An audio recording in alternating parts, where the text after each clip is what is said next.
వెంకటగిరి కోటి colony Krishnamma late పెద్ద Kadirappa Vinod Reddappa ಕೊಂ late ಪೆದ್ದ ಕದಿರಪ್ಪ.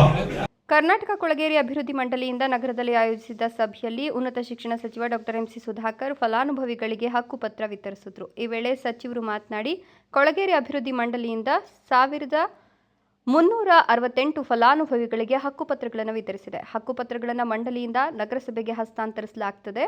ನಗರಸಭೆಯಲ್ಲಿ ಕೊಳಗೇರಿ ಅಭಿವೃದ್ಧಿ ಮಂಡಳಿ ಖಾತೆ ಆಗ್ತದೆ. ಖಾತೆಯಾದ ನಂತರ ಮಂಡಳಿಯು ಫಲಾನುಭವಿಗಳಿಗೆ ಉಪನೋಂದಣಾಧಿಕಾರಿಗಳ ಕಚೇರಿಯಲ್ಲಿ ನೋಂದಣಿ ಮಾಡಿಸುತ್ತದೆ. ಫಲಾನುಭವಿಗಳು ನಗರಸಭೆಯಲ್ಲಿ ತಮ್ಮ ಹೆಸರಿಗೆ ಖಾತೆ ಮಾಡಿಸಿಕೊಳ್ಬೇಕು ಅಂದರು.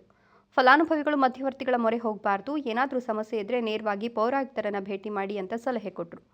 ಜಿಲ್ಲಾಧಿಕಾರಿ, ಜಿಲ್ಲಾ ಪ್ರಧಾನ ತಹಶೀಲ್ದಾರ್ ಸುದರ್ಶನ್ ಯಾದವ್, ಪೌರಾಯುಕ್ತ ಜಿಎನ್ ಚಲಪತಿ, ಕೊಳಗೇರಿ ಅಭಿವೃದ್ಧಿ ಮಂಡಳಿ ಅಧಿಕಾರಿಗಳು ಭಾಗವಹಿಸಿದರು. ಏನೀಗ ಹಕ್ಕುಪತ್ರ ಕೊಟ್ಟಿದ್ದೀವಿ, ಈಗ ಸ್ಲಂ ಬೋರ್ಡ್ ಅವರು ನಗರಸಭೆಗೆ ಅದರ ಡಾಕ್ಯುಮೆಂಟ್ ಎಲ್ಲ ಕೊಟ್ಟು ಇಲ್ಲಿ ಹಸ್ತಾಂತರ ಮಾಡಬೇಕು. ಹೋಗ್ತಾನೆ ಅವರು ಇವ್ರಿಗೆ ಓನರ್ಶಿಪ್ ಕೊಡ್ತಾರೆ. ಆವಾಗ ಅದ ನಂತರ ಮುನ್ಸಿಪಾಲಿಟಿ ಅವರು ಖಾತಾ ಮಾಡ್ತಾರೆ. ಚಲಪತಿ ಅವ್ರು ಏನ್ ಹೇಳಿದ್ದು, ನಗರಸಭೆಗೆ ನೀವು ಬರೋಂತ ಇದಕ್ಕಾಗಿ ಬಂದು ಅಲ್ಲಿ ಅಲ್ಲಾಡುವಂಥದ್ದು ಮತ್ತೊಂದು ಬೇಡ, ಯಾರು ಮಧ್ಯವರ್ತಿಗಳು ಮತ್ತೊಬ್ರು ಇಟ್ಕೊಂಡು ಓಡಾಡೋದು ಬೇಡ, ನಾವೇ ನಿಮ್ಮ ಮನೆಗಳಿಗೆ ಖಾತಾಗಳು ಮಾಡಿ ಕೊಡ್ತೀವಿ ಅಂತಕ್ಕಂಥ ಮಾತನ್ನು ಅವ್ರು ಹೇಳೋದು ದಾಟಿ ಬೇರೆ ಇದು ಒಟ್ಟಾಗಿ ಹೇಳಿದ್ದಾರೆ.